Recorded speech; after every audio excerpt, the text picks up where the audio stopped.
Pulanglah.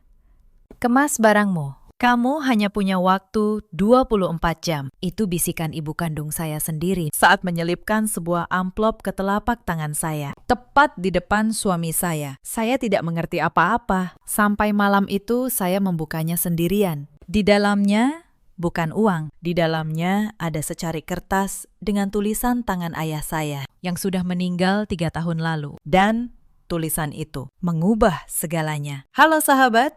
Selamat datang kembali di channel ini. Sebelum cerita dimulai, tulis di kolom komentar kalian menonton dari daerah mana. Jangan lupa like dan subscribe agar channel ini terus berkembang. Sekarang, izinkan saya menceritakan malam tergelap dalam hidup saya. Nama saya Vanessa, usia saya 32 tahun. Saya bekerja sebagai notaris di sebuah kantor di kawasan Kuningan, Jakarta. Sudah 8 tahun saya menjalani profesi ini. Tanda tangan saya mengesahkan surat warisan, akta jual beli, dan perjanjian orang lain. Saya tahu betul kekuatan sehelai kertas bermaterai. Saya hanya tidak pernah menyangka kertas itu suatu hari akan dipakai untuk menjebak saya sendiri. Saya menikah dengan Rendra 8 tahun lalu. Ia tampan, tenang, pandai bicara. Dulu saya pikir saya perempuan paling beruntung di dunia. Saya ingat hari pertama kami bertemu di sebuah seminar hukum bisnis. Ia datang menghampiri saya, sopan, penuh perhatian, mengajukan pertanyaan yang membuat saya merasa dihargai sebagai seorang profesional. Tidak banyak pria yang melihat saya seperti itu. Kebanyakan hanya melihat anak seorang pengusaha kaya, Rendra, saat itu terlihat berbeda. Saya tidak tahu. Perbedaan itu hanyalah topeng yang ia kenakan dengan sangat rapi. Kami punya seorang putri. Namanya Bila. Baru 5 tahun. Senyumnya menyembuhkan hari-hari berat saya. Rumah kami di kawasan Bintaro. Asri dan rapi. Dengan taman kecil yang saya rawat sendiri. Dari luar, hidup saya tampak sempurna. Tetangga sering memuji kami sebagai pasangan ideal. Hanya saja, di balik dinding rumah itu, ada satu orang yang tidak pernah menganggap saya bagian dari keluarga. Ibu mertua saya, Ibu Ida, usianya 60 tahun. Sejak hari pertama saya menikah, tatapannya pada saya selalu dingin. Bagi Ibu Ida, saya bukan menantu. Saya hanya perempuan yang merebut anak lelakinya. Setiap masakan saya selalu kurang asin atau terlalu manis di lidahnya. Setiap cara saya mengasuh Bila selalu salah di matanya. Ia tinggal bersama kami sejak ayah mertua saya meninggal. Dan sejak itu, rumah saya perlahan berhenti menjadi rumah saya. Saya seperti tamu di rumah yang saya beli dengan uang ayah saya sendiri. Ada juga Ratri, adik ipar saya. Usianya 33 tahun. Manis di depan, tajam di belakang. Ratri yang selalu membisikkan sesuatu ke telinga ibunya. Ratri yang menghitung setiap rupiah di rumah ini. Seolah semuanya akan menjadi miliknya. Ia sering datang berkunjung, lalu tinggal berhari-hari. Memakai barang-barang saya tanpa izin. Dan menatap perhiasan saya dengan mata yang tidak pernah bisa ia sembunyikan. Awalnya saya kira ini hanya soal perbedaan watak. Saya kira cukup saya bersabar. Cukup saya mengalah. Dan suatu hari, mereka akan menerima saya. Ternyata saya salah besar. Kesabaran saya di mata mereka hanyalah kelemahan yang bisa dimanfaatkan. Ayah saya, Pak Haris, adalah seorang pengusaha properti. Ia membesarkan saya hampir sendirian.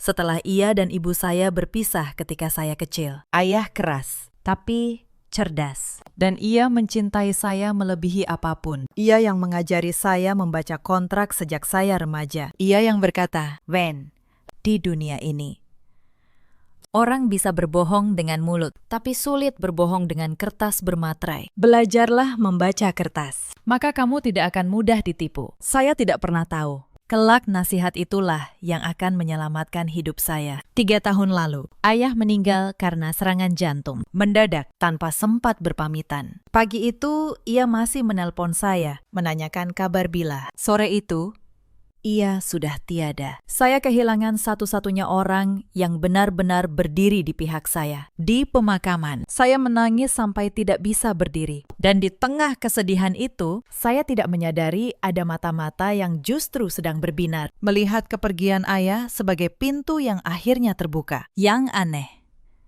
sejak pemakaman ayah, sikap Rendra berubah.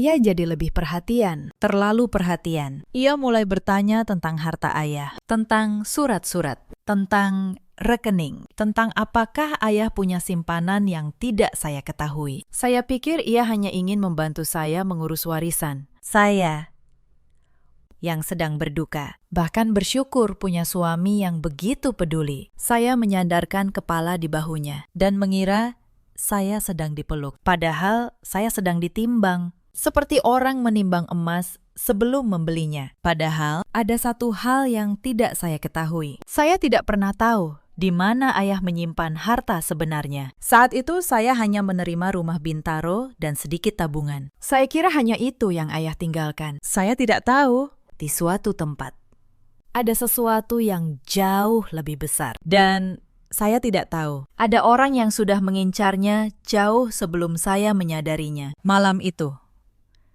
saat semua tampak baik-baik saja, saya tidak tahu bahwa permainan sudah dimulai. Saya hanya seorang janda muda yang berduka, yang mengira bahaya terbesar dalam hidupnya sudah lewat. Padahal bahaya itu justru sedang tidur di sebelah saya. Tanda pertama muncul 6 bulan setelah ayah meninggal. Sore itu, Ibu Ida memanggil saya ke ruang tamu. Di meja sudah ada Rendra, Ratri, dan seorang pria asing berjas rapi. Namanya Dimas. Katanya rekan bisnis Rendra. Senyumnya licin.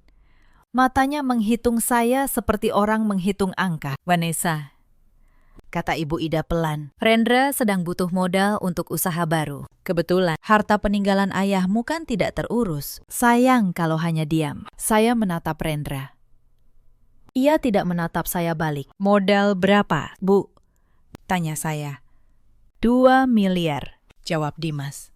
Cepat sekali, seolah angka itu sudah disiapkan jauh sebelum saya masuk ke ruangan. Saya menarik napas. 2 miliar bukan jumlah kecil. Dan saya sebagai notaris tahu betul satu hal. Kalau niatnya tulus, mereka tidak akan butuh tanda tangan saya di atas surat yang belum sempat saya baca. Saya perlu mempelajari dokumennya dulu, kata saya tenang. Ibu Ida mengeras. Mempelajari. Kamu ini istri atau lawan? Suamimu butuh bantuan. Kamu malah hitung-hitungan. Rendra menggenggam tangan saya. Lembut sekali. Sayang, ini demi masa depan kita. Demi Bila. Percaya sama Mas. Saya tidak menjawab. Tapi malam itu, saya tidak bisa tidur. Saya merasa ada yang salah. Tapi saya belum tahu apa. Saya belum tahu.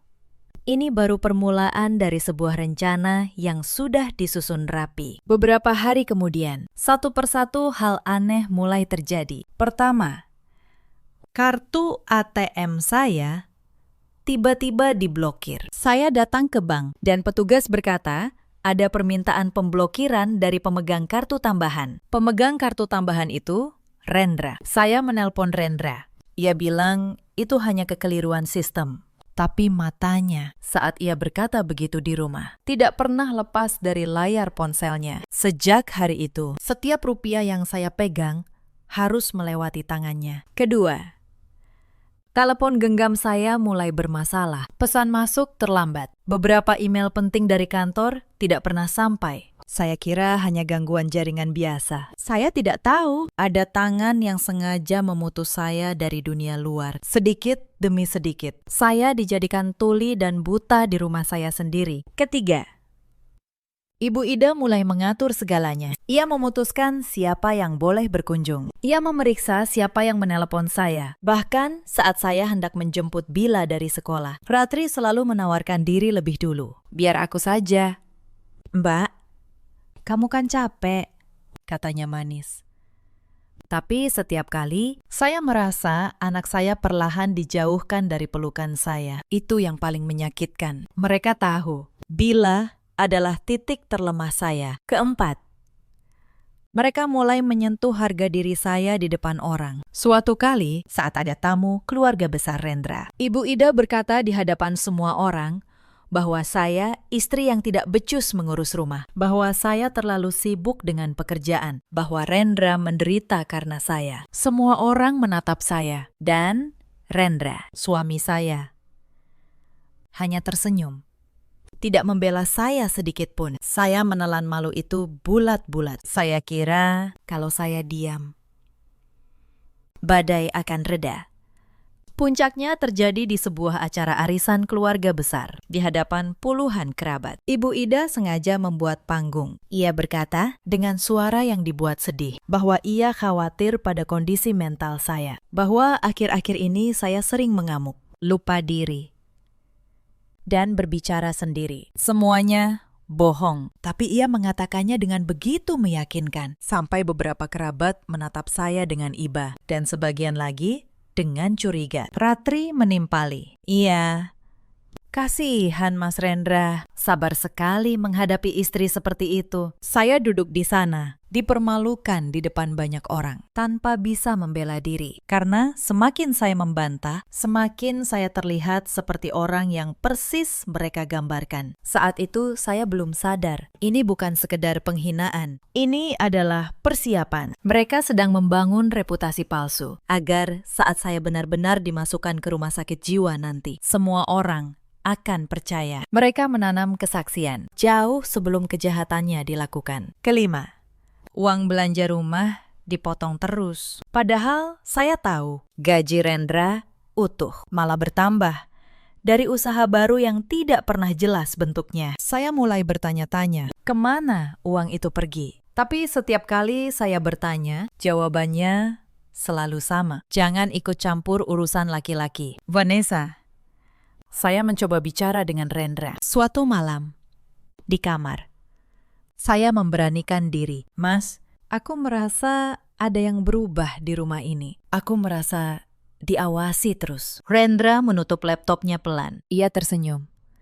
Senyum yang dulu membuat saya jatuh cinta. Kamu terlalu banyak pikiran. Sayang, ibu hanya sayang sama kita. Sudah, jangan macam-macam. Percayakan semua sama Mas. Percayakan semua sama Mas. Kata-kata itu terdengar manis. Tapi malam itu, untuk pertama kalinya, saya tidak bisa memejamkan mata di samping suami saya sendiri. Karena saya mulai sadar, dinding rumah ini bukan lagi melindungi saya. Dinding ini sedang menutup rapat di sekeliling saya. Keenam, datang malam yang tidak akan pernah saya lupakan. Saya terbangun tengah malam karena haus. Saat melewati ruang kerja, saya mendengar suara pelan dari balik pintu. Suara Rendra, Ibu Ida, dan Dimas. Saya berhenti. Saya menahan napas.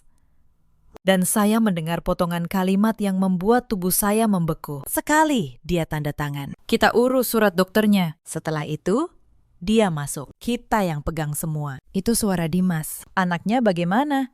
Itu suara Ibu Ida. Bila kita titipkan dulu, jadi jaminan biar ibunya menurut. Itu suara Rendra, suami saya, ayah dari anak saya. Membicarakan putrinya sendiri seperti membicarakan barang gadai. Saya berdiri di lorong gelap itu, gemetar. Saya hampir saja menjerit, tapi sesuatu di dalam diri saya, mungkin darah ayah saya, menahan saya.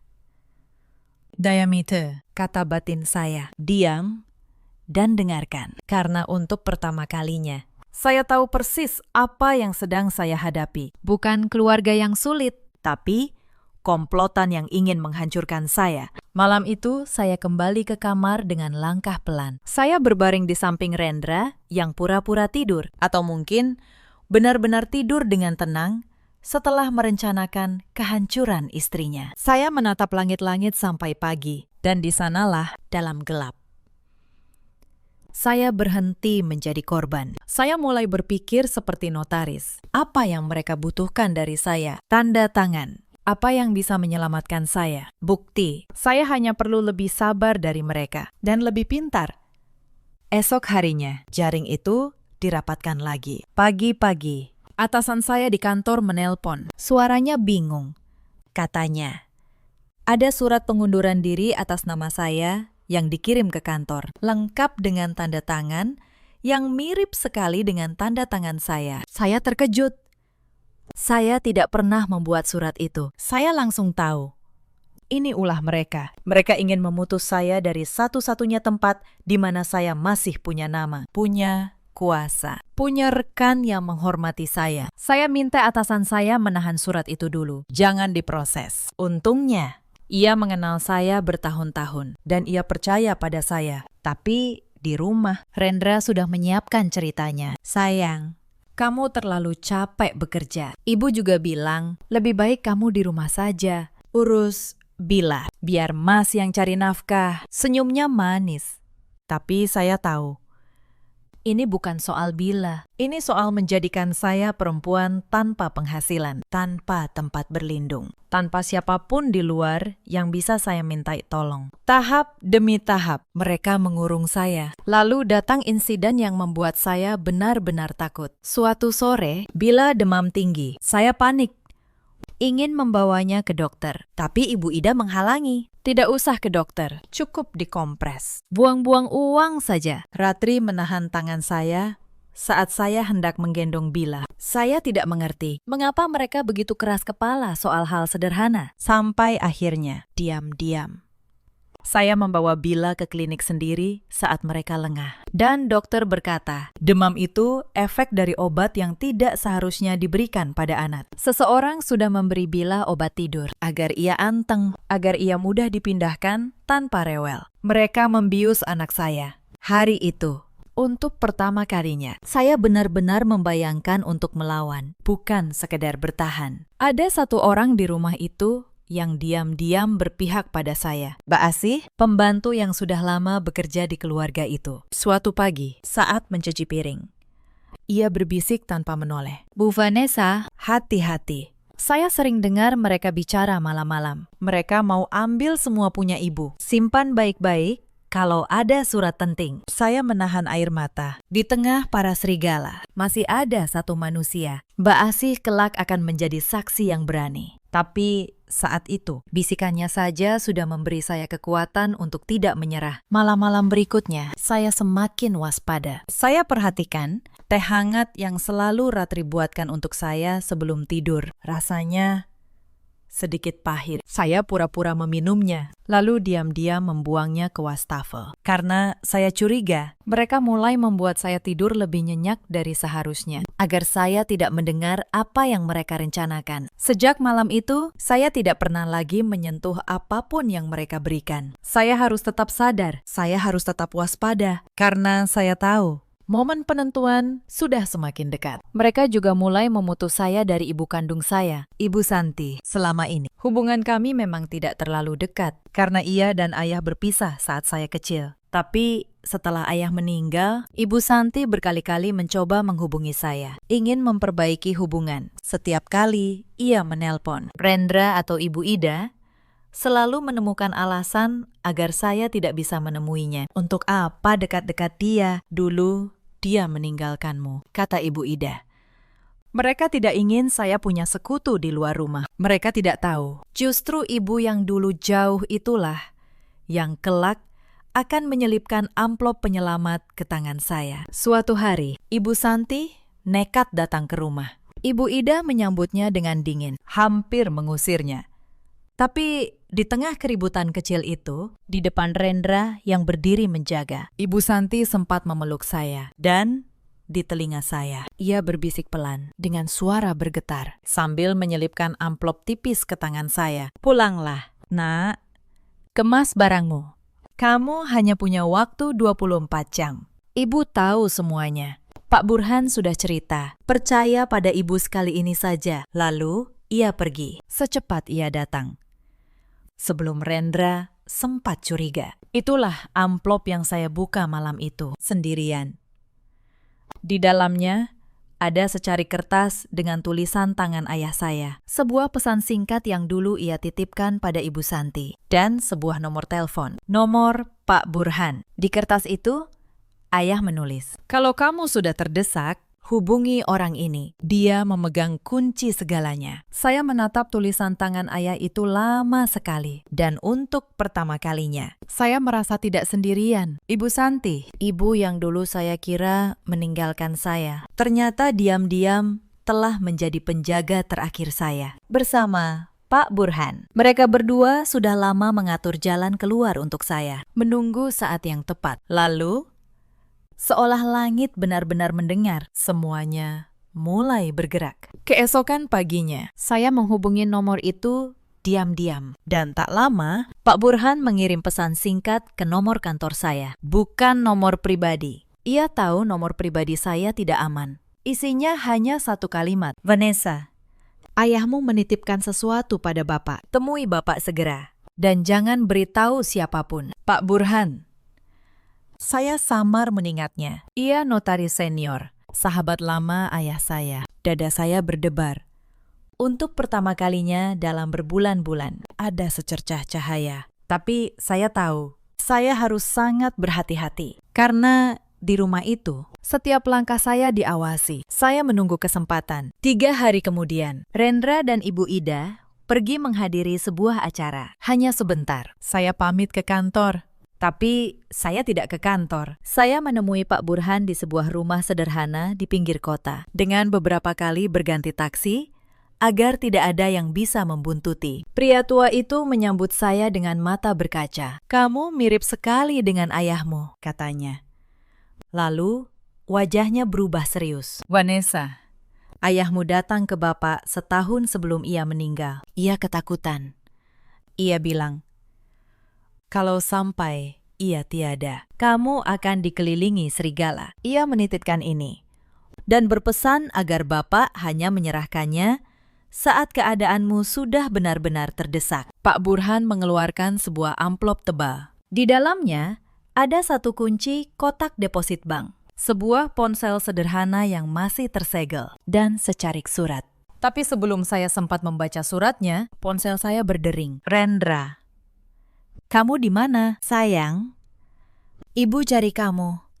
Suaranya tenang, tapi ada sesuatu di baliknya yang membuat bulu kuduk saya berdiri. Sebentar lagi pulang, Mas, jawab saya.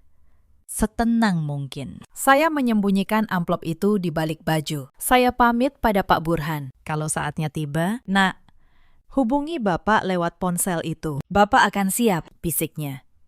Saya pulang, dan saat saya tiba di rumah, saya tahu sesuatu yang besar sedang menunggu saya. Malam itu, semua topeng akhirnya jatuh. Saya pulang dan mendapati ruang tamu penuh. Ibu Ida, Ratri, Dimas, dan Rendra. Semua menunggu di meja. Sudah tersusun tumpukan dokumen tebal. Di atasnya, sebuah pena diletakkan rapi seperti umpan. Duduk. Vanessa, kata Ibu Ida, nadanya bukan permintaan. Itu perintah. Rendra menarik kursi untuk saya. Sayang, ini surat persetujuan untuk usaha bersama. Tinggal kamu tanda tangan. Semua beres. Demi masa depan kita, demi Bila. Saya menatap dokumen itu. Sebagai notaris, mata saya langsung menangkap janggalnya. Itu bukan surat usaha. Itu surat kuasa penuh, surat yang menyerahkan seluruh hak atas harta peninggalan ayah saya, termasuk yang belum saya ketahui keberadaannya, kepada Rendra. Dan di klausul terakhir, sebagian besar mengalir ke nama Dimas. Ada juga surat pengakuan utang palsu, seolah saya berutang miliaran pada mereka. Dan yang paling membuat darah saya membeku, ada satu lembar surat keterangan dokter yang menyatakan bahwa saya, Vanessa, mengalami gangguan kejiwaan dan tidak cakap mengurus harta sendiri. Mereka tidak hanya ingin harta saya, mereka ingin menghapus saya dari muka bumi secara hukum. Saya tidak akan menandatangani ini, kata saya. Suara saya bergetar, tapi saya tahan sekuat tenaga. Ibu Ida tersenyum dingin. Oh, kamu akan menandatanganinya. Kalau tidak, kamu tidak akan pernah melihat Bila lagi. Anak itu sekarang ada di tempat yang hanya kami yang tahu. Dunia saya runtuh saat itu juga. Bila mereka memakai anak saya sebagai sandera, saya menatap Rendra, ayah dari anak itu, dan pria itu hanya menunduk, tidak membela siapa-siapa, kecuali dirinya sendiri. Tangan saya bergerak mengambil pena. Tapi di dalam saku saya, jari saya yang lain menekan satu tombol. Tombol rekam di ponsel sederhana yang diberikan Pak Burhan. Sebuah ponsel yang sama sekali tidak mereka ketahui. Sebelum saya tanda tangan, kata saya pelan. Saya ingin dengar dari ibu sendiri, untuk apa sebenarnya semua ini? Dan keserakahan membuat mereka ceroboh. Ibu Ida tertawa, puas, merasa sudah menang. Untuk apa lagi kalau bukan untuk harta ayahmu? Kami sudah tahu sejak lama. Ayahmu menyembunyikan aset besar di suatu tempat. Begitu kamu tanda tangan, semua jadi milik kami. Dan kamu akan kami kirim ke rumah sakit jiwa. Bersih, rapi, tanpa ada yang curiga. Orang gila tidak akan dipercaya siapa-siapa. Pratri menimpali, suaranya penuh kemenangan. Aku yang menyusun surat psikiaternya. Mbak, dokternya kenalan Dimas. Pintar, kan? Mbak tinggal masuk, kami yang menikmati. Semua terekam, setiap kata. Saya menandatangani dokumen itu dengan tangan gemetar. Bukan karena takut, tapi karena saya tahu tanda tangan itu tidak akan ada artinya. Karena beberapa jam sebelumnya, lewat ponsel rahasia itu, saya sudah mendapat kabar dari Pak Burhan. Bila aman. Ia sudah dijemput diam-diam oleh ibu kandung saya, Ibu Santi, dari rumah kerabat tempat mereka menyembunyikannya. Mereka menggertak saya dengan anak yang sebenarnya sudah tidak ada lagi di tangan mereka. Saya hanya perlu bertahan 1 malam lagi. 1 malam terakhir di sarang serigala. Malam itu adalah malam terpanjang dalam hidup saya. Saya naik ke tempat tidur. Saya menarik selimut sampai dada. Rendra masih mengetik di laptopnya, merancang masa depan yang ia kira sudah berhasil ia rebut. Saya berpura-pura tidur. Saya mengatur napas, lambat dan teratur, seolah saya sudah pulas. 1 jam berlalu. Suara ketikan tidak berhenti. Punggung saya kaku karena tegang. 2 jam berlalu. Jam dinding berdentang 12 kali. Tengah malam. Suara ketikan berhenti. Rendra menutup laptopnya. Langkahnya masuk ke kamar mandi. Saya dengar suara air mengalir. Beberapa menit kemudian, ia keluar, berbaring di samping saya, dan melingkarkan lengannya ke pinggang saya. Selamat tidur, sayang, bisiknya di tengkuk saya. Saya ingin sekali berteriak. Saya ingin mendorong lengan itu jauh-jauh. Tapi saya diam. Saya membiarkan tubuh saya lemas. Saya menunggu. Setiap detik terasa seperti 1 jam penuh. Saya mendengarkan napasnya. Mula-mula pelan, lalu lebih dalam dan lebih berat. Jam 1 dini hari, lalu terdengar dengkuran halus. Ia sudah tidur, tenang, tanpa beban. Tapi saya masih menunggu. Saya harus benar-benar yakin. Saya menghitung dalam hati, sampai 100, lalu 100 lagi. Saya mendengarkan setiap suara di rumah itu. Detak jam, angin yang menggesek jendela, suara langkah Ibu Ida yang sempat ke kamar mandi, lalu kembali ke kamarnya. Saya menunggu sampai seluruh rumah benar-benar tenggelam dalam tidur. Jam 2 pagi, saya mulai bergerak. Pelan, sangat pelan.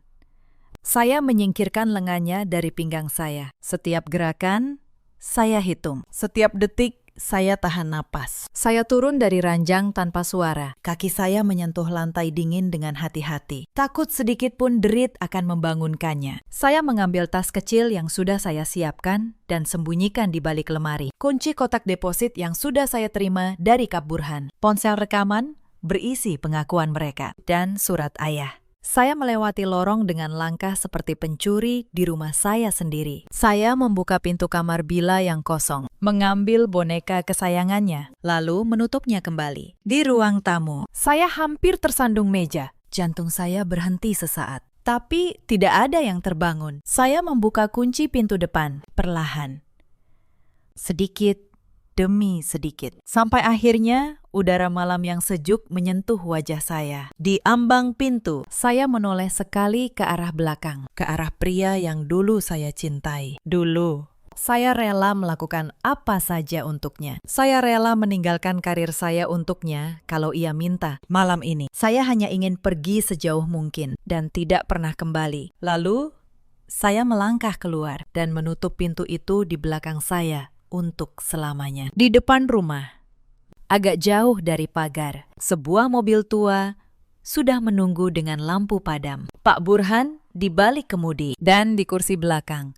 Ibu kandung saya, Ibu Santi, memeluk Bila yang tertidur lelap. Saya naik. Pintu tertutup pelan. Mobil melaju membelah malam tanpa menyalakan lampu sampai ujung gang. Untuk pertama kalinya dalam berbulan-bulan, saya bisa benar-benar bernapas. Saya menoleh ke belakang, menatap Bila yang tidur damai, lalu menatap ibu saya. "Maaf, Bu, baru sekarang aku percaya pada ibu," bisik saya.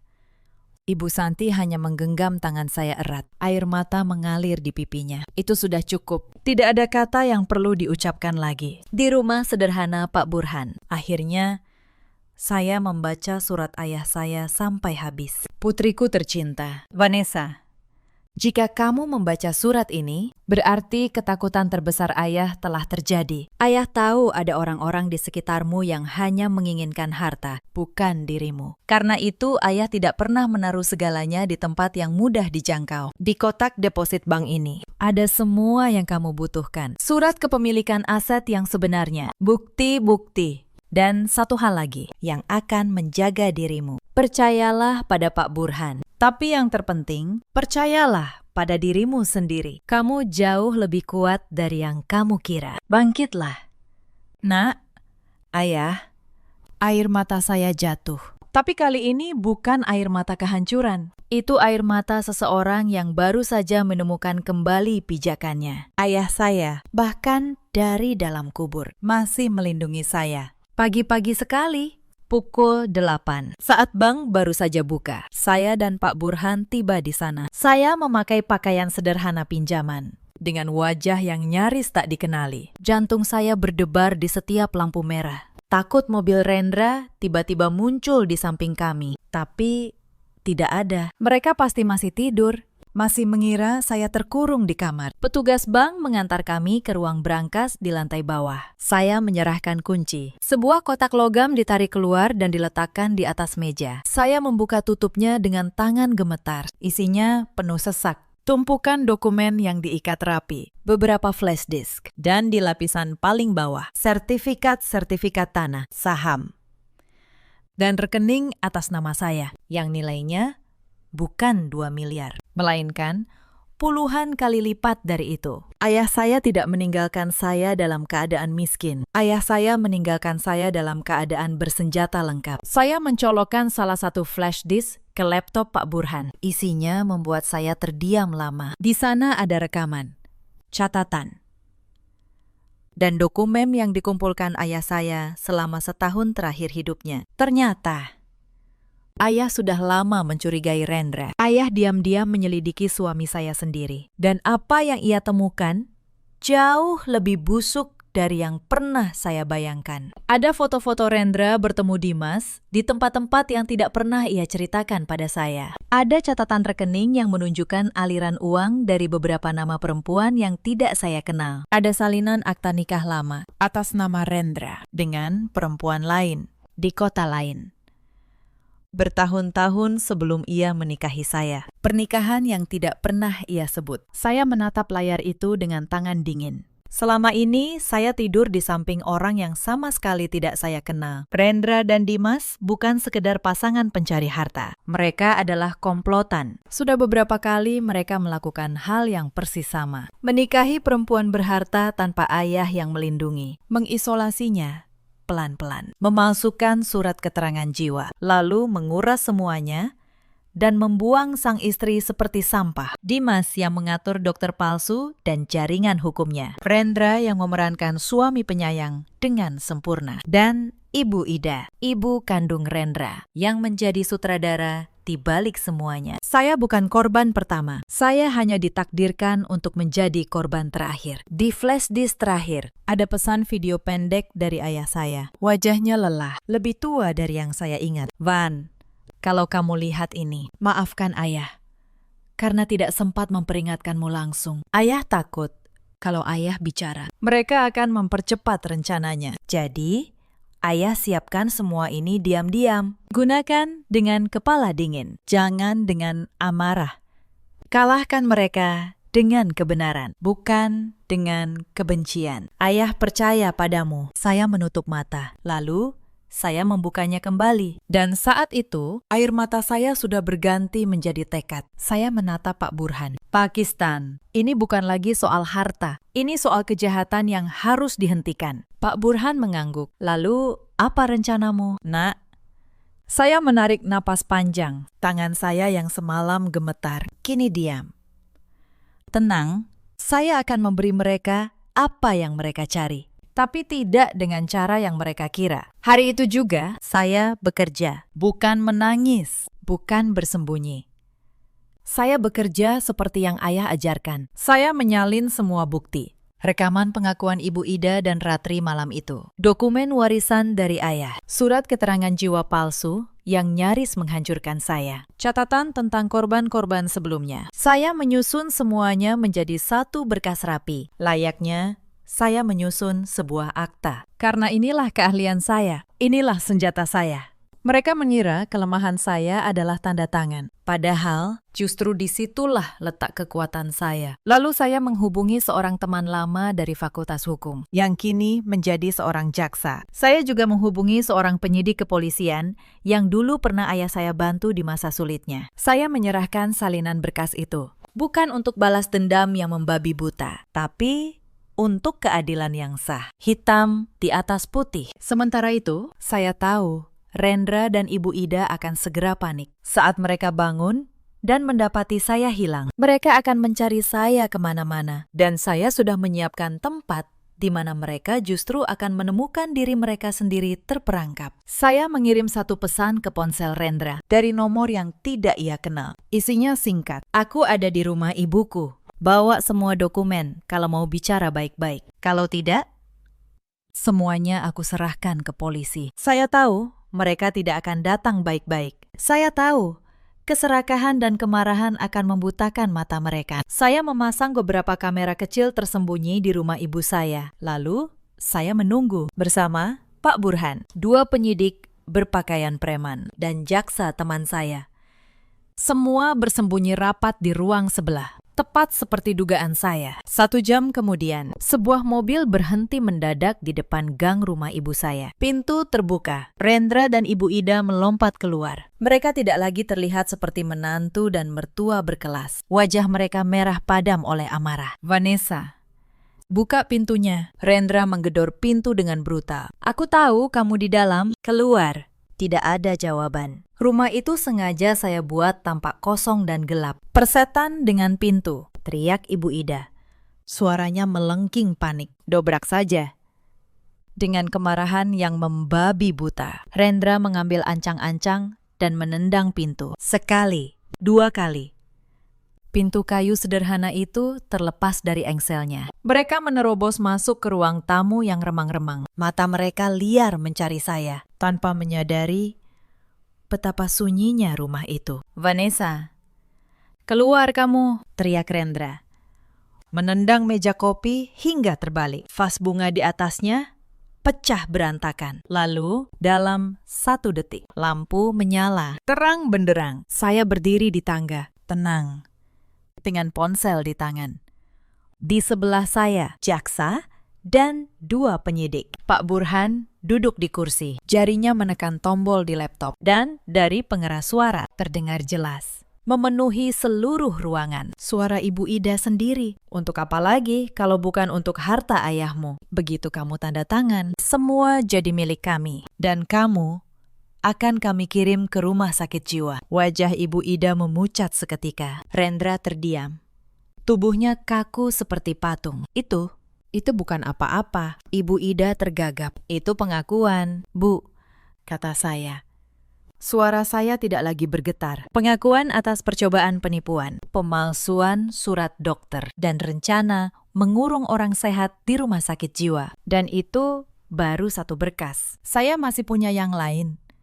Tentang korban-korban sebelum saya, tentang Dimas, tentang semua yang sudah kalian lakukan selama bertahun-tahun. Ratri, yang baru saja masuk di belakang mereka, langsung pucat dan hendak berbalik lari. Tapi seorang penyidik sudah berdiri menghadang di ambang pintu. "Mau kemana, Bu?"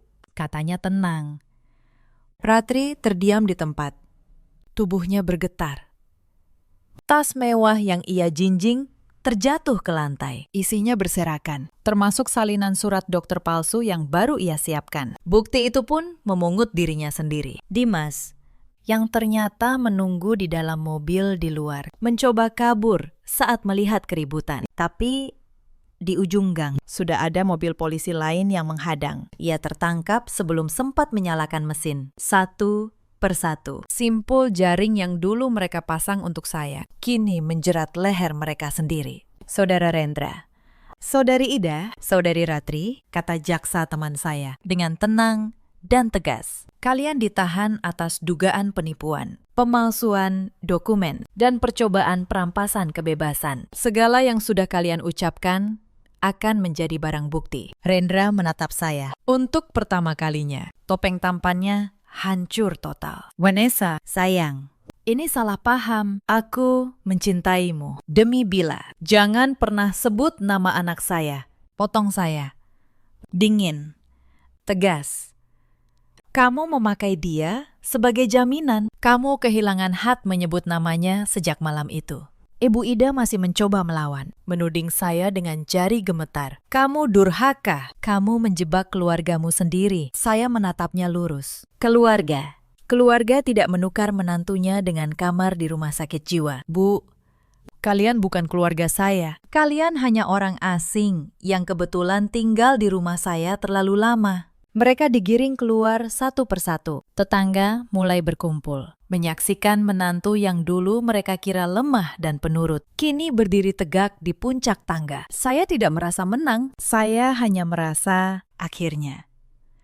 Beban berat di dada saya terangkat juga. Proses hukum berjalan berbulan-bulan, tapi bukti yang ayah saya tinggalkan terlalu kuat untuk dipatahkan oleh pengacara manapun. Di awal persidangan, mereka masih sombong. Rendra menyewa pengacara mahal. Ibu Ida memasang wajah seorang ibu tua yang teraniaya, menangis di depan hakim. Berkata bahwa ia hanya korban menantu yang durhaka dan haus harta. Untuk sesaat, saya sempat takut bahwa kebohongan mereka akan menang lagi, seperti yang sudah-sudah. Tapi saya ingat pesan ayah, kalahkan mereka dengan kebenaran, satu persatu. Bukti dibuka di ruang sidang. Rekaman pengakuan Ibu Ida diputar. Surat keterangan jiwa palsu diperlihatkan. Lengkap dengan kesaksian dokter yang akhirnya mengakui telah disuap Dimas. Mbak Asi, pembantu itu, berdiri di kursi saksi dengan suara gemetar tapi jujur, menceritakan semua percakapan malam yang pernah ia dengar dan yang paling menghancurkan pembelaan mereka. Beberapa korban sebelumnya akhirnya berani datang. Perempuan-perempuan yang dulu dihancurkan dengan cara yang sama, yang selama ini diam karena malu dan takut, kini berani bersuara. Karena saya yang lebih dulu membuka jalannya, saya melihat wajah Rendra perlahan kehilangan warnanya.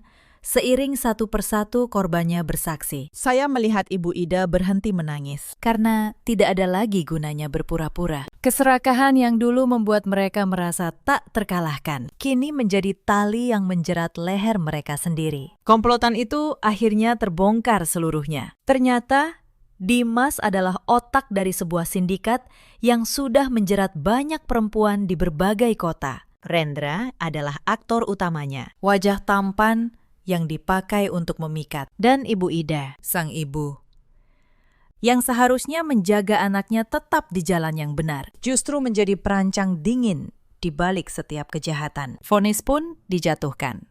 Dimas dihukum penjara seumur hidup sebagai dalang utama. Rendra dan Ibu Ida divonis belasan tahun penjara. Ratri yang menyusun surat-surat palsu itu ikut menanggung hukumannya, dan seluruh harta yang mereka coba rampas dikembalikan kepada saya, satu-satunya pemilik yang sah. Tapi saya tidak menyimpan semuanya untuk diri saya sendiri. Setahun kemudian, di sebuah ruangan yang terang dan penuh perempuan, saya berdiri di depan sebuah papan nama yang baru, Yayasan Haris. Saya beri nama itu dengan nama ayah saya. Sebuah yayasan yang memberikan bantuan hukum dan pendampingan psikologis bagi perempuan korban penipuan dan kekerasan dalam rumah tangga. Racun yang nyaris membunuh saya ubah menjadi obat bagi orang lain. Di tempat lain, di balik jeruji yang berbeda, mereka yang dulu merasa berkuasa, kini bukan siapa-siapa. Rendra yang dulu memesona, kini hanya seorang narapidana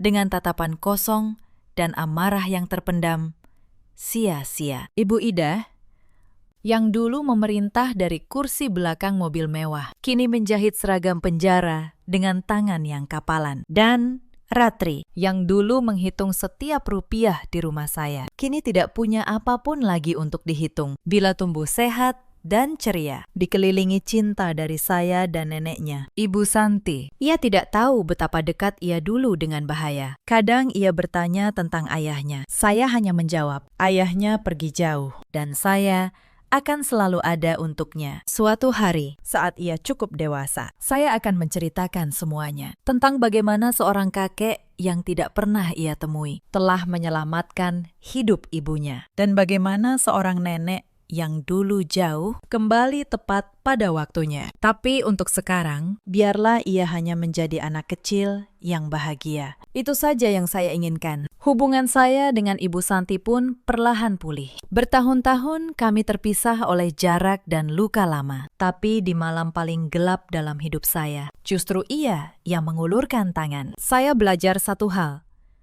Terkadang, orang yang kita kira telah meninggalkan kita sebenarnya hanya sedang menunggu kesempatan untuk kembali. Dan terkadang, orang yang kita sebut keluarga setiap hari justru yang paling ingin menghancurkan kita. Suatu malam, saya berdiri di balkon apartemen baru saya. Saya menatap langit malam yang cerah. Untuk pertama kalinya dalam waktu yang sangat lama, saya merasa damai. Saya telah melewati malam tergelap dalam hidup saya. Dan kini, fajar baru saya telah tiba. Saya bukan lagi perempuan yang menunggu di kursi penumpang, takut membuka jendela. Saya adalah perempuan yang memegang kemudi hidupnya sendiri. Cerita ini mengajarkan satu hal. Jangan pernah menyerahkan tanda tanganmu, hidupmu,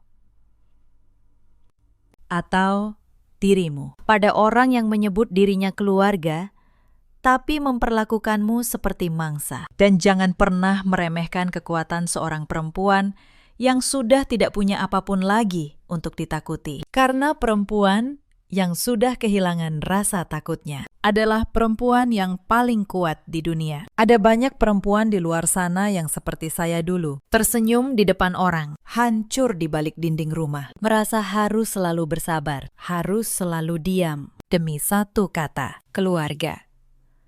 Jika kalian salah satunya, dengarlah baik-baik. Diam itu bukan kebaikan. Kalau diam, justru pelan-pelan membinasakanmu. Ada juga banyak suami di luar sana seperti Rendra, manis di bibir, busuk di hati, yang tega menukar istrinya sendiri dengan uang. Dan ada pula para ibu mertua yang lupa bahwa menantu mereka juga anak perempuan kesayangan dari seorang ibu yang lain. Dalam hidup, kita selalu punya pilihan untuk tetap diam atau untuk bangkit. Saya memilih bangkit dan saya tidak pernah menyesalinya. Kalau kalian sedang berada di malam tergelap kalian sekarang, ingatlah, fajar selalu datang untuk mereka yang berani bertahan sampai pagi. Ceritakan kisah kalian di kolom komentar. Terima kasih sudah menemani saya sampai akhir. Sampai jumpa di cerita berikutnya. Saya melepas cincin tunangan tepat di tengah pesta lamaran. Saya meletakkannya di atas meja, di depan puluhan kerabat dari kedua keluarga. Lalu saya berkata satu kalimat yang membuat seluruh ruangan membeku. Saya menikah bukan untuk menjadi pembantu di rumah orang. Tidak ada yang mengira saya berani. Apalagi di hari yang katanya paling membahagiakan bagi seorang perempuan. Tapi semua sudah melewati batas saat calon ibu mertua saya berdiri mengambil mikrofon dan mengumumkan di depan semua orang. Setelah menikah, saya harus berhenti bekerja. Kalau saya menolak, pernikahan dibatalkan. Yang paling menyakitkan bukan kata-katanya, tapi diamnya laki-laki yang berdiri di samping saya. Laki-laki yang sebentar lagi menjadi suami saya. Halo, sahabat. Selamat datang kembali di kanal ini. Tempat kita berbagi kisah nyata tentang rumah tangga, harga diri, dan keberanian seorang perempuan. Kalau cerita ini menyentuh hati Anda, tekan tombol berlangganan. Sekarang, izinkan saya mulai dari awal. Nama saya Anissa, 32 tahun. Saya bekerja sebagai akuntan senior di sebuah perusahaan distribusi di kawasan Sudirman, Jakarta.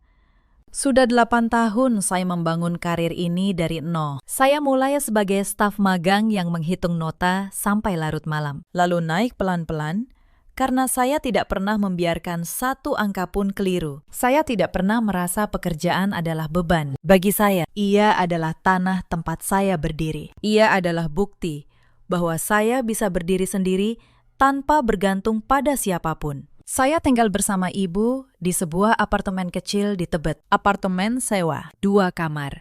Tidak mewah, tapi bersih dan tenang. Ayah meninggalkan kami sejak saya kecil. Bukan karena meninggal, tapi karena pergi mengejar perempuan lain dan tidak pernah menengok lagi. Sejak itu, ibu membesarkan saya sendirian. Ibu saya, namanya Sri, 58 tahun. Dulu ia perempuan yang pintar, tapi hidup mematahkannya pelan-pelan. Dan saya butuh waktu lama untuk memahami caranya patah. Reza adalah tunangan saya, 35 tahun, pegawai kantor pemasaran. Kami berpacaran 3 tahun, tidak selalu mulus. Tapi saya percaya kami cukup mengenal satu sama lain. Ia laki-laki yang lembut, terlalu lembut sebenarnya. Tapi saat itu saya menyebutnya sabar. Saya pernah bertanya kepadanya tentang hidup setelah menikah, tentang tinggal di mana, tentang pekerjaan saya. Ia hanya tersenyum. Tenang saja, katanya. Saya tidak akan pernah memaksamu berhenti. Saya percaya, benar-benar percaya. Dan keyakinan itulah yang membuat pukulan hari itu terasa berkali lipat lebih dalam. Keluarga Reza tinggal di Bekasi. Ibunya, Buati, 62 tahun, janda. Ditinggal mati suami 10 tahun lalu. Ada juga adik perempuan Reza, namanya Fitri, 29 tahun. Belum menikah, kerja serabutan, dan sangat dekat dengan ibunya. Saya pertama bertemu Buati setahun sebelum lamaran. Saat itu, ia ramah, terlalu ramah. Ia memuji masakan ibu saya, memuji pekerjaan saya, bertanya berapa gaji saya. Saya pikir itu basa-basi orang tua. Saya tidak tahu. Itu sedang menghitung. Sebenarnya, tanda-tanda sudah ada sejak awal. Saya hanya memilih tidak melihatnya. Beberapa bulan sebelum lamaran, kami makan malam bersama di rumah Buati. Saat itu, ia bertanya sambil tersenyum. Anissa, nanti kalau sudah menikah, masih mau kerja jauh-jauh ke Sudirman? Capek. Loh, lebih baik di rumah saja, urus Reza. Saya menjawab sopan bahwa saya menyukai pekerjaan saya. Senyumnya memudar sedikit. Tapi ia tidak melanjutkan. Saya menoleh ke Reza, dan ia hanya menunduk ke piringnya. Diameter. Saat itu saya pikir ia hanya canggung. Sekarang saya tahu itu adalah diam yang sama, yang nanti akan menghancurkan saya di hari lamaran. Dalam perjalanan pulang malam itu, saya bertanya pada Reza, tadi ibumu serius soal pekerjaan? Ia tertawa kecil. Ibu cuma khawatir kamu capek. Nanti saya bicara. Kok? Tenang. Selalu nanti. Selalu tenang. Saya membiarkan diri saya percaya karena saya mencintainya dan karena saya tidak ingin pernikahan saya dimulai dengan curiga. Itu kesalahan saya, tapi juga pelajaran yang paling mahal. Lamaran kami diadakan di sebuah restoran kelas menengah di Tebet. Tidak mewah, tapi cukup. 1 meja sekitar 5 juta. Ada 10 meja. Ibu menabung berbulan-bulan untuk acara itu. Ia tidak tidur semalaman memeriksa daftar tamu. Karena baginya, lamaran putrinya tidak boleh ada cacat sekecil apapun. Pagi itu saya duduk di ruang rias. Saya menatap diri di cermin. Mengenakan kebaya merah, riasan tipis. Jantung saya berdebar karena bahagia. Reza mengirim pesan. Kamu cantik sekali. Sebentar lagi saya jemput. Saya tersenyum. Saya pikir hari itu adalah awal dari hidup yang saya impikan. Saya tidak tahu, malam itu saya justru akan pulang sendirian dengan jari tanpa cincin. Acara dimulai meriah. Orang tua dari kedua pihak memberi sambutan. Doa-doa, hadiah. Saya dan Reza berdiri bergandengan, menerima ucapan selamat. Semuanya persis seperti yang saya bayangkan. Sampai Bu Wati meminta bicara. Awalnya saya kira ia hanya ingin memberi nasihat, seperti orang tua lain. Tapi begitu ia mengambil mikrofon, tatapannya lurus ke arah saya. Dan saya merasakan ada yang tidak beres. Hari ini hari bahagia, katanya. Suaranya tenang, tapi jelas. Tapi saya ingin satu hal disepakati sebelum semuanya resmi. Seluruh ruangan diam. Saya merasakan tangan Reza di samping saya sedikit menegang. Tapi ia tidak bicara. Bu Wati melanjutkan. Di keluarga kami sudah jadi kebiasaan. Menantu perempuan tidak bekerja di luar. Perempuan mengurus suami, mertua, dan anak. Jadi setelah menikah, Anissa akan berhenti dari pekerjaannya. Saya terpaku. Jantung saya seolah berhenti beberapa detik. Saya menoleh ke Reza, berharap ia menggeleng, menjelaskan sesuatu. Tapi ia hanya menunduk. Diameter. Bu Wati belum selesai. Saya katakan ini sekarang, biar nanti tidak ada keributan. Kalau tidak setuju, ya tidak usah dilanjutkan. Daripada buang waktu, kedua keluarga. Saya mendengar bisik-bisik. Ada yang menatap saya dengan kasihan. Ada yang penasaran, ada yang menunggu. Ingin tahu bagaimana saya akan menjawab. Ibu saya duduk di meja depan. Tangannya memegang gelas air bergetar. Wajahnya pucat. Telinga saya berdengung. Tapi anehnya, saya tidak menangis. Saya tidak panik. Saya justru menjadi luar biasa dingin. Pelan. Saya melepas tangan saya dari genggaman Reza. Ia terkejut. Anissa. Kamu. Saya tidak menjawab. Saya membungkuk. Melepas cincin tunangan yang dipasang kurang dari 10 menit lalu. Semua mata tertuju pada saya. Tidak ada yang bicara. Tidak ada yang berani. Saya meletakkan cincin itu di meja, tepat di depan Bu Wati. Lalu, saya angkat kepala, menatap lurus ke matanya. Suara saya jelas. Tidak bergetar. Saya menikah bukan untuk menjadi pembantu gratis. Di suatu sudut, terdengar tarikan nafas pelan. Reza mulai bicara. Anissa, apa yang kamu lakukan? Tenang dulu. Saya menoleh padanya. Untuk pertama kali dalam 3 tahun. Saya menatapnya tanpa kepercayaan. Kamu sudah tahu soal ini sebelumnya, kan? Ia tergagap. Dan diamnya adalah jawabannya. Saya tersenyum pahit.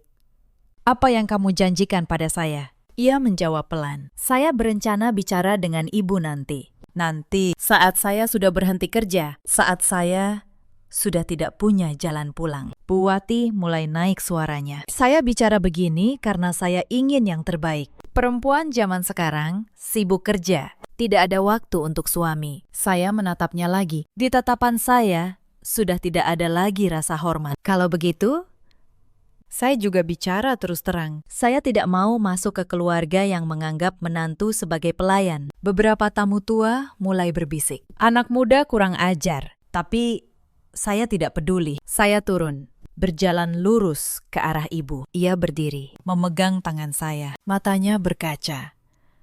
Kamu yakin? Saya remas tangannya. Yakin. Bu, di belakang, Reza memanggil keras. Anissa, kembali, kita bicara. Saya tidak menoleh. Saya hanya berkata, cukup keras untuk ia dengar. Tidak ada lagi yang perlu dibicarakan. Saya meninggalkan lamaran saya sendiri. Saya tinggalkan tatapan heran, gunjingan, dan sebuah pernikahan yang seharusnya dimulai, tapi berakhir di hari pertamanya. Begitu saya keluar restoran, langkah tergesa Reza terdengar di belakang. Suaranya pecah. Anissa, tunggu. Ayo bicara, tapi saya tidak berhenti. Saya tahu, kalau saya menoleh sekali saja, saya akan luluh. Saya akan ditarik kembali ke tempat yang baru saja saya tinggalkan dengan susah payah. Matahari sore bersinar terang, kontras dengan dingin di ruangan tadi. Saya menarik napas dalam. Dada saya sesak, bukan karena menyesal, tapi karena terlalu banyak rasa yang membanjir sekaligus. Ibu berlari di belakang, terengah. Anissa, nak, Tunggu ibu, saya berbalik menopangnya. Melihat matanya yang merah, ada tusukan di hati saya. Tapi suara saya tetap tenang. Ibu, ayo kita pulang. Reza akhirnya menyusul. Ia mencengkeram pergelangan tangan saya. Suaranya nyaris memohon. Anissa, jangan begini. Banyak orang melihat. Mau ditaruh di mana muka saya kalau kamu pergi begitu saja? Saya terdiam sejenak. Bukan karena goyah, tapi karena kata-kata itu justru menjelaskan segalanya. Yang ia khawatirkan bukan saya, tapi mukanya. Saya lepas tangannya pelan. Tatapan saya dingin. Kamu khawatir soal muka. Saya khawatir soal seluruh hidup saya. Reza membeku. Ia coba lebih lembut. Saya tahu ibu keterlaluan, tapi ibu sudah tua. Pikirannya memang begitu. Ayo bicarakan baik-baik. Tidak perlu diruncingkan begini. Saya tertawa. Tawa kering, tanpa nyawa. Keterlaluan. Kamu menyebut ini keterlaluan. Ibumu menuntut saya berhenti kerja, melayani keluargamu di depan semua orang. Dan kamu cuma berdiri diam. Reza bingung.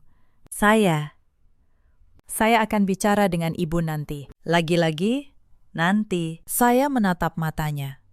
Nanti itu kapan? Saat saya sudah menikah, pindah ke rumahmu, berhenti kerja, dan tidak punya jalan pulang. Ia terdiam lagi. Kebisuan yang sama. Saya membawa ibu pulang. Tapi saya tidak tahu. Malam itu baru permulaan. Karena keluarga yang merasa dipermalukan. Tidak pernah diam begitu saja. Malam itu telepon rumah kami berdering. Kami jarang memakainya. Jadi setiap dering terasa janggal. Ibu mengangkat. Setelah beberapa kata, wajahnya berubah. Ia menyodorkan gagang telepon pada saya. Ibunya. Bisiknya. Saya ambil. Belum sempat bicara. Suara melengking Bu Wati sudah menyerang. Hebat sekali kamu, Anissa. Mempermalukan keluargaku di depan semua kerabat. Kamu kira kerja kantoran itu sesuatu yang istimewa? Saya menegakkan tubuh. Anda menelepon hanya untuk mengatakan ini. Ia mendengus. Saya menelpon biar kamu tahu. Perempuan sepertimu, menikah dengan siapapun akan bawa sial. Belum masuk rumah, suami sudah melawan orang tua. Saya mencengkeram gagang telepon. Tapi alih-alih marah, saya merasa dingin merayap di punggung. Ia benar-benar percaya bahwa ia benar di dunianya. Perempuan ada untuk melayani. Anda tahu, kata saya pelan. Yang Anda inginkan hanya satu. Semua orang hidup menurut aturan Anda. Hening setengah detik. Lalu suaranya melengking lagi. Jangan kurang ajar. Kamu kira meninggalkan Reza itu kerugian bagi kami? Antrean perempuan yang mau dengan dia panjang. Kamu yang akan jadi perawan tua. Entah dari mana saya dapat kekuatan. Tapi saya sadar, saya sudah tidak takut. Kalau menikah dengan keluarga Anda, berarti kehilangan diri saya. Lebih baik saya sendiri seumur hidup. Saya tutup telepon. Tangan saya gemetar. Tapi bukan karena menyesal, karena marah yang tertahan. Ibu duduk di seberang, menatap saya dengan iba. Apalagi yang dia bilang? Saya menceritakannya. Ibu diam lama. Lalu, untuk pertama kali dalam hidup saya mendengar kalimat yang begitu tegas dari mulutnya. Baguslah kamu tidak jadi menikah dengannya. Kata-kata itu seperti melepas simpul terakhir di dada saya. Tapi, keesokan harinya, saya tahu bahwa lepas dari Reza bukan berarti lepas dari masalah, karena dunia di luar belum selesai menghakimi. Berita tentang lamaran yang batal menyebar cepat, hanya dalam beberapa hari. Cerita saya sudah sampai ke seluruh kerabat, lalu tetangga, lalu teman lama. Ada yang menelpon dengan simpati tulus, tapi banyak yang menelpon hanya untuk memuaskan rasa penasaran, sambil mengajari saya cara menjadi menantu yang baik. Puncaknya, Rabu malam, saat saya pulang kerja, di dekat pintu apartemen, saya melihat tetangga kami, Tante Rini, sedang bersemangat bercerita pada tetangga lain. Melihat saya, nadanya langsung berubah manis. Oh, Anissa sudah pulang. Satu kompleks khawatir. Loh, semua sudah bagus. Kok tiba-tiba kamu bikin skandal begitu? Melepas laki-laki sebaik itu. Saya memarkir motor. belum sempat menjawab. Ia melanjutkan. Suaranya direndahkan, tapi tetap ingin didengar orang. Zaman sekarang, cari suami baik itu susah. Apapun kata keluarganya, kamu mestinya diam saja, biar rumah tangga damai. Baru lamaran saja sudah ribut. Siapa nanti yang mau menikahimu? Kalimat terakhir menusuk harga diri saya seperti duri. Tapi saya berusaha tenang. Menurut saya, yang perlu dikasihani bukan saya. Tante Rini terdiam. Tidak mengerti. Saya sudah mendorong pintu dan masuk. Di belakang, masih terdengar gumamnya. Dasar anak zaman sekarang. Saya masuk, melempar tas, dan kelelahan membebani setiap otot. Ibu duduk di meja. Di hadapannya semangkuk sayur yang belum dipotong. Ia mengangkat mata. Ada kecanggungan di sana. Dari wajahnya saya tahu. Ia baru saja mendengar sesuatu yang tidak menyenangkan. Siang tadi Tante Leni menelpon, katanya. Saya memejamkan mata sebentar. Begitu lelah sampai saya tidak ingin bertanya. Tapi ibu melanjutkan. Katanya kamu gegabah. Katanya, perempuan sejati itu dinilai dari kemampuannya bersabar. Katanya, cepat atau lambat, perempuan harus berkorban. Dan tidak ada pekerjaan yang bisa menggantikan keluarga. Saya mendengarkan tanpa terkejut lagi. Ternyata, di mata banyak orang, menuntut perempuan meninggalkan karir demi rumah tangga adalah hal yang sangat normal. Begitu normal, sampai kalau seorang perempuan menolak. Ia langsung dituduh egois, keras kepala, dan tidak tahu berterima kasih. Saya menuang segelas air. Lalu menurut ibu sendiri, bagaimana? Ibu menunduk ke arah sayur. Tangannya bergerak lebih lambat. Setelah beberapa saat, ia berkata, Ibu pikir kalau kamu memang tidak bisa sabar, ya jangan dipaksa. Saya menunggu kelanjutannya. Dan malam itu, ibu menceritakan sesuatu yang tidak pernah ia ceritakan secara utuh. Anissa, ada hal yang belum pernah ibu ceritakan detailnya. Karena ibu tidak ingin kamu tumbuh dengan dendam pada ayahmu. Tapi sekarang, ibu rasa kamu harus tahu. Saya jarang mendengar ibu bicara tentang tahun-tahun pertama pernikahannya. Yang tersisa di ingatan masa kecil saya hanyalah pertengkaran, makan malam yang sunyi, dan malam-malam saat ibu duduk sendirian di sudut. Dulu, sebelum menikah dengan ayahmu, ibu kerja sebagai kasir di toko elektronik di pusat kota. Gajinya tidak besar, tapi stabil, cukup untuk hidup, bahkan sedikit untuk kakek nenekmu. Ayahmu mendekati ibu dengan sangat manis. Ia janji, setelah menikah, ibu boleh melakukan apa saja yang ibu mau. Ia tidak akan membatasi, dan ibu percaya. Karena laki-laki saat jatuh cinta, bicaranya memang manis. Ibu tersenyum sedih, tapi belum 3 bulan menikah. Nenekmu menyuruh ibu berhenti kerja, katanya. Buat apa perempuan menikah masih bekerja? Nanti orang pikir keluarga suami tidak bisa menafkahi menantunya. Dan ayahmu, persis seperti Reza, tidak membela. Ia cuma berkata, sudah, sabar saja sebentar, biar suasana tenang. Saya duduk tak bergerak, meski saya samar menduga. Mendengarnya langsung dari mulut ibu, terasa mencekik tenggorokan. Ibu juga berpikir akan sabar sebentar saja, lanjutnya. Tapi kamu tahu, kan? Sekali perempuan mengalah, ia akan dipaksa mengalah selamanya. Setelah berhenti kerja, ibu tidak punya uang sendiri untuk beli sesuatu. Ibu harus minta. Kalau hati ayahmu sedang baik, ia beri. Kalau sedang marah, ia menyindir. Duduk di rumah tidak menghasilkan apa-apa, tapi banyak maunya. Mendengar itu sekali saja sakit. Lama-lama ibu terbiasa. Dan setelah terbiasa, ibu pasrah. Matanya berkaca. Saat kamu lahir, ibu ingin kembali kerja. Tapi nenekmu bilang kamu masih kecil, tidak ada yang menjaga. Ayahmu bilang, tunggu saja. Dan begitulah, pelan-pelan saat ibu ingin kembali. Sudah tidak ada lagi yang mau menerima. Keahlian ibu hilang. Kepercayaan diri ibu habis. Seluruh hidup ibu cuma berkisar di dapur dan menghitung receh. Hampir 20 tahun ibu hidup dengan perasaan diri ibu mengecil. Sampai ibu sendiri lupa apa yang dulu ibu impikan. Hidung saya terasa panas. Saya selalu tahu ibu mengalami masa sulit. tapi saya tidak pernah benar-benar memahami akarnya. Masalahnya bukan kemiskinan, tapi kenyataan bahwa ia kehilangan hak atas kemandiriannya sejak dini, lalu menghabiskan sisa hidupnya dalam ketergantungan. Karena itu, kata ibu, waktu kamu tanya apa ibu menyesal, jawabannya, iya, ibu menyesal. Karena dulu, ibu tidak punya keberanian sepertimu. Ibu takut gunjingan. Ibu takut dibilang istri buruk. Ibu takut mempermalukan orang tua. Ibu takut pada segalanya.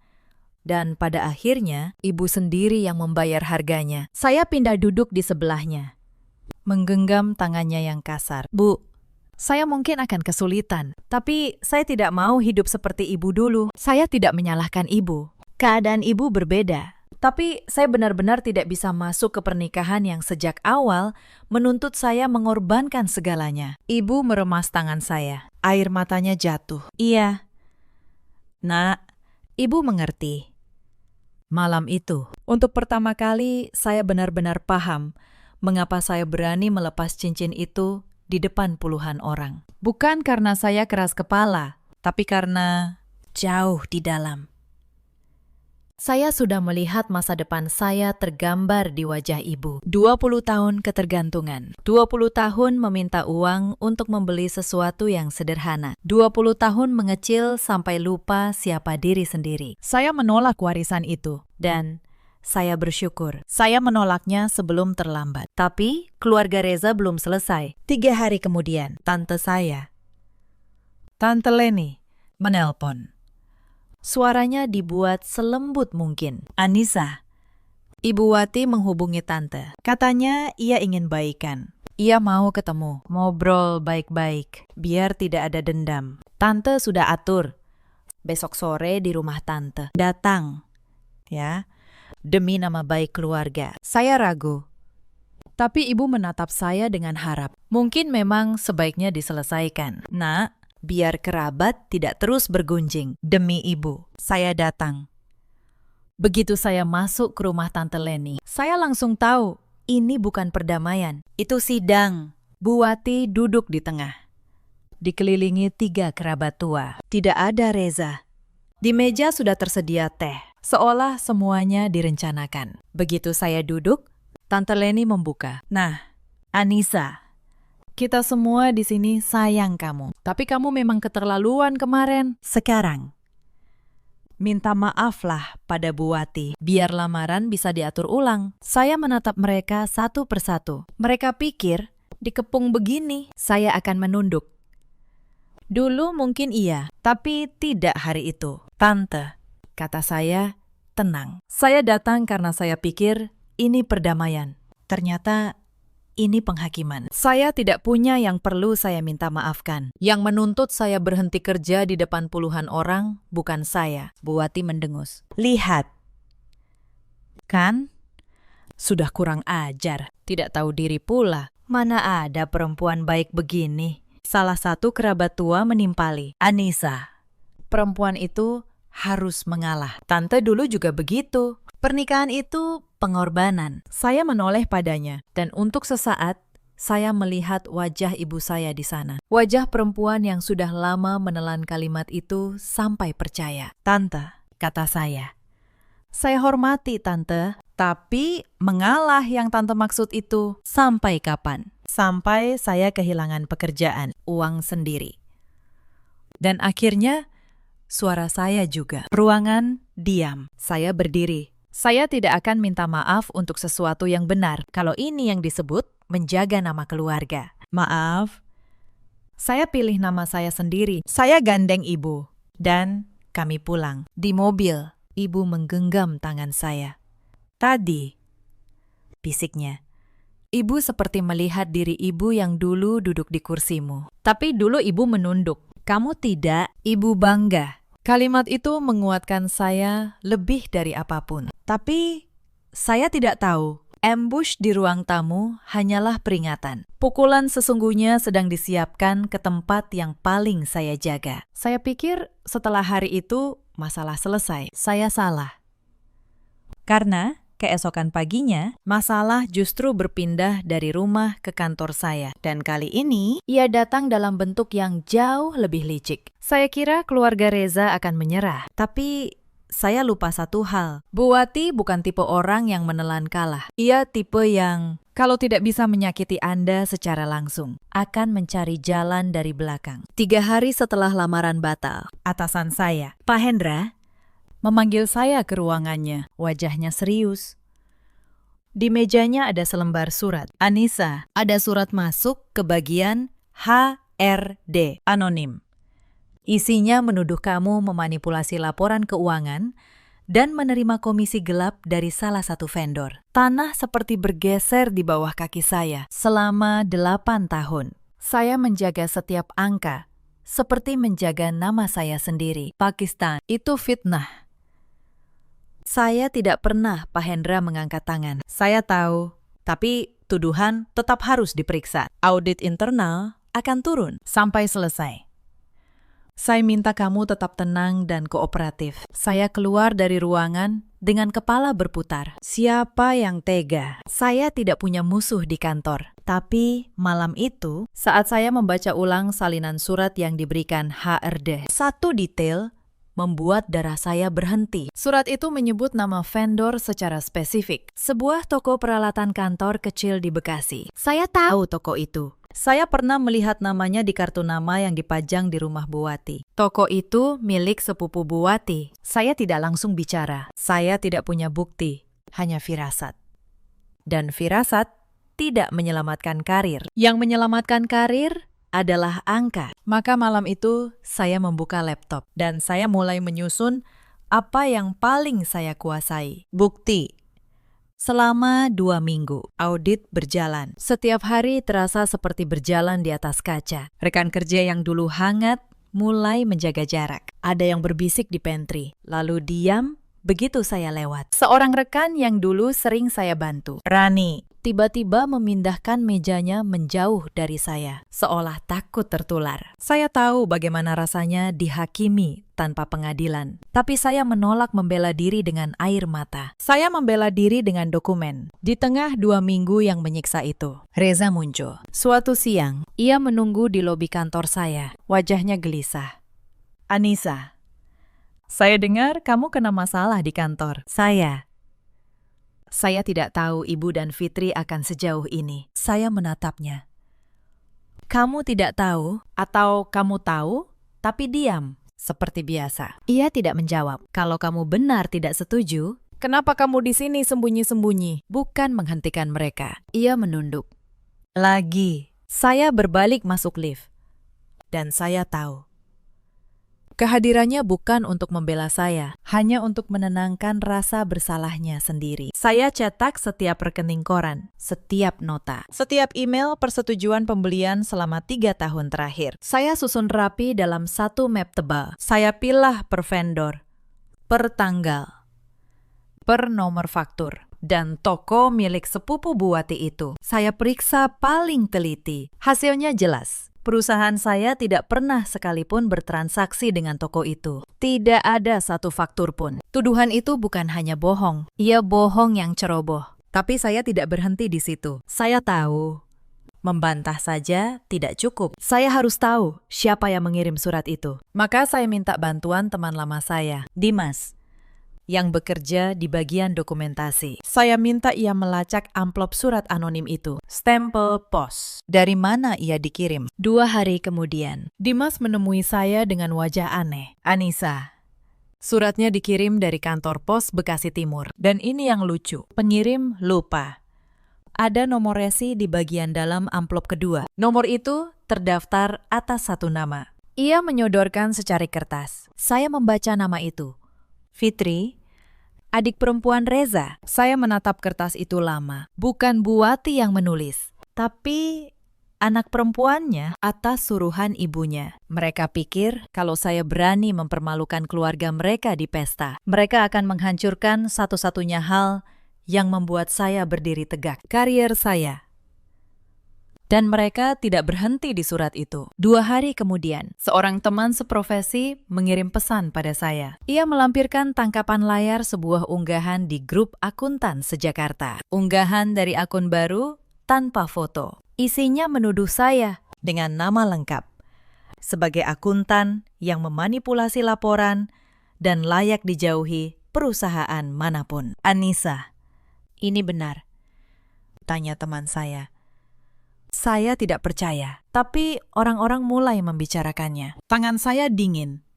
Ini bukan lagi soal satu kantor. Ini usaha menutup pintu karir saya di seluruh industri. Saya tahu siapa di baliknya, pola bahasanya, waktu unggahannya. Semua menunjuk ke arah yang sama. Tapi saya tidak membalas dengan amarah di kolom komentar. Saya screenshot semuanya. Saya catat tanggal, jam, dan tautannya. Saya tambahkan ke dalam map saya setiap serangan mereka, tanpa sadar. Sedang menumpuk menjadi bukti yang akan saya gunakan nanti. Malam itu, saya tidak tidur. Bukan karena takut, tapi karena saya sibuk berpikir. Bertahun-tahun saya melihat ibu menelan setiap tuduhan dalam diam. Sampai diam, itu menelannya balik. Saya berjanji pada diri sendiri. Saya tidak akan menelan apapun. Saya akan kumpulkan, susun. Dan suatu hari, saya kembalikan semuanya tepat ke wajah mereka yang melemparnya. Saya bisa saja marah. Saya bisa saja menelpon dan meneriaki mereka. Tapi saya sudah belajar dari cerita ibu. Marah yang meledak hanya menyenangkan lawan. Yang melumpuhkan lawan adalah bukti yang dingin dan rapi. Maka, saya simpan semuanya. Map tebal itu, laporan Dimas. Salinan resi. Saya tahu, saatnya akan tiba. Saya hanya perlu sabar. Tapi sabar versi saya, bukan sabar versi ibu dulu. Di tengah masa audit, tekanan dari dalam kantor pun datang. Kepala HRD memanggil saya. Wajahnya tidak nyaman. Anissa, ada tekanan dari beberapa pihak agar kamu dinonaktifkan sementara sampai audit selesai. Demi citra perusahaan, katanya. Saya menatapnya tenang. Pakistan, saya hormati prosedur. Tapi menonaktifkan saya sebelum audit selesai, sama saja dengan menyatakan saya bersalah sebelum ada bukti. Apakah itu adil? Ia terdiam. Saya minta satu hal saja. Beri saya kesempatan menyerahkan dokumentasi saya pada auditor. Kalau setelah itu, saya tetap dianggap bermasalah, saya akan terima keputusan apapun. Ia mengangguk pelan. Saya tahu. Di saat seperti itu, satu langkah keliru akan menamatkan 8 tahun kerja saya. Tapi, saya juga tahu, mundur bukan pilihan. Mundur adalah persis yang mereka inginkan. Sementara audit berjalan, tekanan dari keluarga Reza tidak berhenti. Suatu sore, ibu menelpon saya saat saya masih di kantor. Suaranya bergetar. Anissa, tadi ada perempuan datang ke apartemen. Bilang dari keluarga Reza. Dia bicara keras di depan tetangga. Bilang, kamu penipu. Kamu makan uang perusahaan. Ibu sampai gemetar. Saya langsung pulang.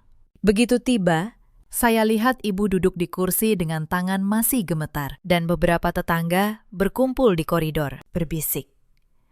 Tante Rini ada di antara mereka. Wajahnya penuh kepuasan. Tuh, kan, katanya pada yang lain. Cukup keras. Sudah tante bilang, anak ini bermasalah. Sekarang, sampai diomongi keluarga calon suaminya. Saya berjalan tenang ke arah ibu, membungkuk.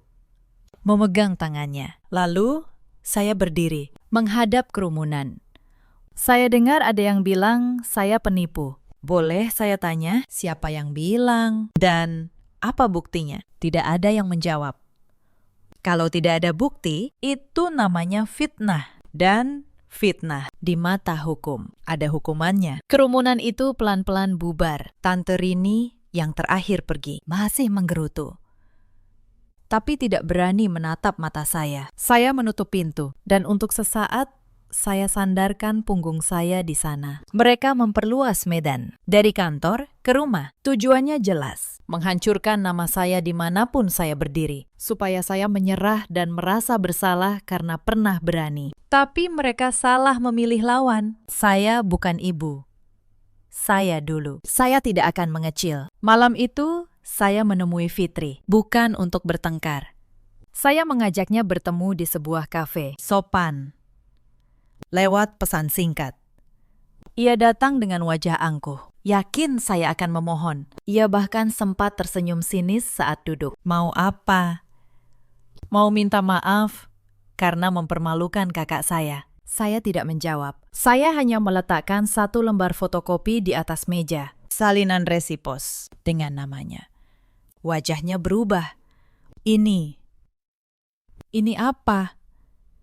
Saya menatapnya tenang. Ini bukti bahwa surat fitnah ke kantor saya dikirim atas namamu dari kantor pos Bekasi Timur. Dan ini, saya letakkan lembar kedua, tangkapan layar unggahan grup akuntan. Ini akun yang menyebar fitnah ke seluruh komunitas profesi saya. Pola bahasanya sama persis dengan suratmu. Fitri menelan ludah. Keangkuhannya hilang seketika. Saya cuma disuruh ibu yang bilang harus dibuat kapok. Saya mengangguk pelan. Saya tahu, tapi yang menulis namanya kamu. Yang mengirim kamu. Di mata hukum, niat ibumu tidak melindungimu. Ia mulai gemetar. Kamu mau lapor polisi. Saya datang bukan untuk mengancam. Fitri, kata saya datang untuk memberitahu satu hal. Saya tidak akan diam. Kalau audit di kantor saya selesai dengan nama saya bersih. Saya punya hak melaporkan pencemaran nama baik. Dengan semua bukti ini, apa yang akan saya lakukan dengan hak itu? Tergantung pada apa yang kalian lakukan selanjutnya. Ia terdiam lama. Kenapa? Kenapa kamu setemang ini? Saya tersenyum tipis. Karena saya sudah melihat kemana ujungnya. Kalau perempuan memilih takut, saya tidak akan ke sana. Saya berdiri, membayar kopi saya sendiri, dan pergi. Tidak menoleh. Di belakang, saya tahu Fitri masih duduk, menatap dua lembar kertas yang mengubah segalanya. Saya pikir itu sudah cukup mengguncang mereka. Tapi ternyata, badai sesungguhnya baru akan tiba. Dan kali ini, ia datang ke tempat di mana semua orang bisa melihat. Audit internal selesai. 2 hari kemudian, saya dipanggil ke ruang rapat. Di sana ada Pak Hendra, kepala HRD, dan 2 auditor. Di meja, map tebal saya terbuka di samping laporan audit mereka. Pak Hendra membuka suara. Anissa, audit sudah selesai. Hasilnya, semua tuduhan tidak terbukti. Tidak ada satupun transaksi dengan vendor yang disebut. Kamu bersih. Bahkan, auditor memuji kerapian dokumentasimu. Justru karena dokumentasimu, kami bisa menyelesaikan ini cepat. Saya menarik napas lega. Tapi yang membuat saya benar-benar terdiam adalah kalimat Pak Hendra berikutnya. Selama ini, saya mengamati caramu menghadapi situasi ini. Jujur, tidak semua orang bisa setenang itu saat namanya diserang. Justru karena itu, saya ingin merekomendasikanmu untuk posisi kepala bagian keuangan. Tanggung jawab lebih besar. Gaji menyesuaikan. Saya membeku.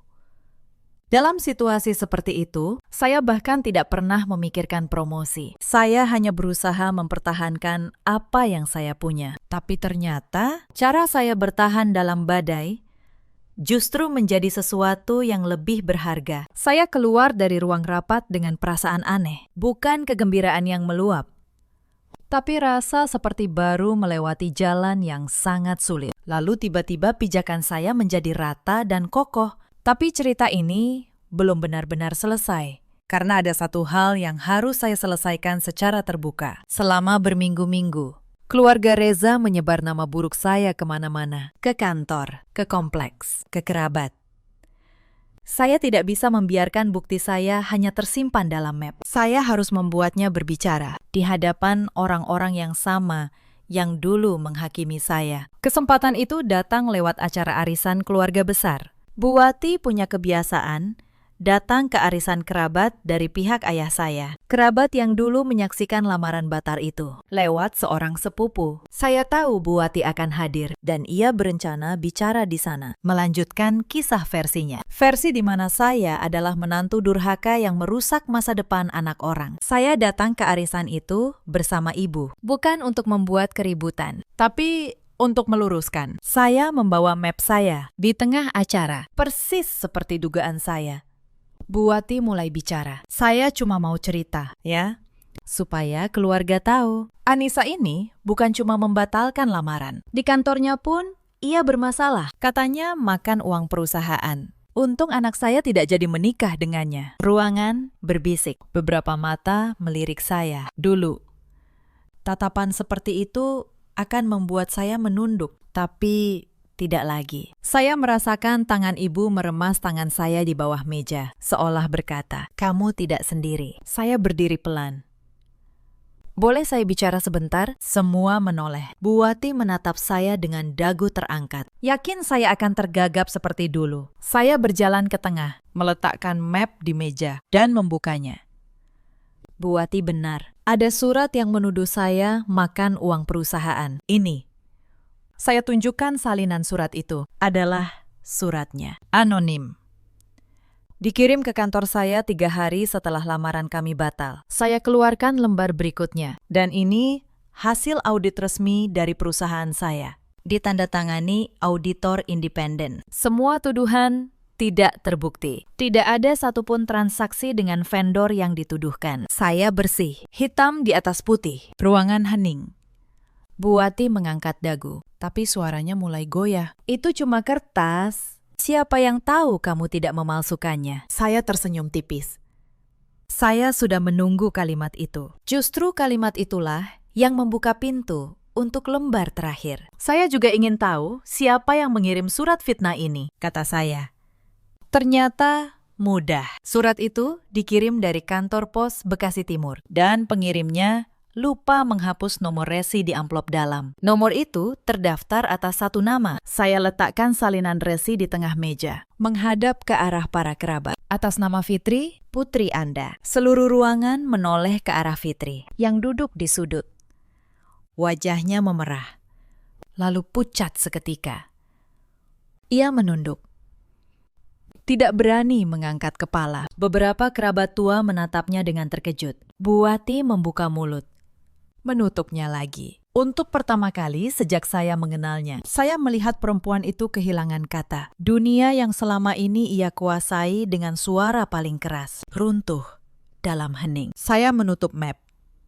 Saya tidak datang untuk mempermalukan siapapun. Saya datang karena selama ini saya yang dipermalukan. Padahal saya tidak melakukan apa-apa. Saya hanya menolak menjadi pelayan. Dan untuk itu, keluarga ini mencoba menghancurkan satu-satunya hal yang saya bangun dengan jujur selama 8 tahun.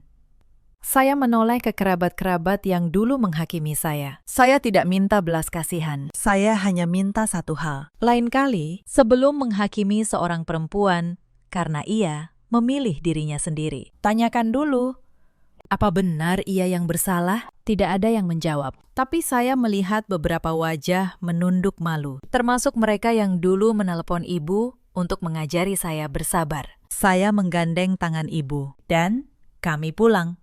Kali ini bukan dengan kepala tertunduk, tapi dengan punggung yang tegak. Bu Wati tidak pernah lagi menelpon. Fitri, saya dengar. Sempat dipanggil HR di perusahaan saya untuk dimintai keterangan soal surat fitnah itu. Walau akhirnya tidak saya lanjutkan ke jalur hukum. Saya rasa-rasa malu di depan seluruh keluarga, sudah cukup. Saya tidak butuh menghancurkan mereka. Saya hanya butuh berhenti dihancurkan. Saya pikir cerita ini berakhir di sana. Tapi hidup punya cara untuk menutup babak dengan rapi. Suatu sore, jawabannya datang dari arah yang paling tidak saya duga. Beberapa minggu kemudian, saya pulang lebih awal dan mampir ke supermarket untuk membeli bahan masak untuk ibu. Saat memilih sayur, saya mendengar suara yang akrab di belakang. Anissa. Saya berbalik. Itu Reza. Ia berdiri di sana, lebih kurus. Pipinya cekung, mengenakan kemeja yang seperti sudah lama tidak disetrika. Hanya dalam beberapa bulan, ia berubah sampai hampir tidak saya kenali. Kami saling menatap di tengah supermarket yang ramai. Tapi rasanya seperti kami sendirian. Bisa bicara sebentar. Suaranya pelan. Saya menatapnya sejenak, lalu mengangguk. Bukan karena masih ada perasaan, tapi karena saya ingin benar-benar menutupnya. Kami keluar, berdiri di samping pintu. Reza tidak berani menatap mata saya. Maaf untuk semuanya. katanya.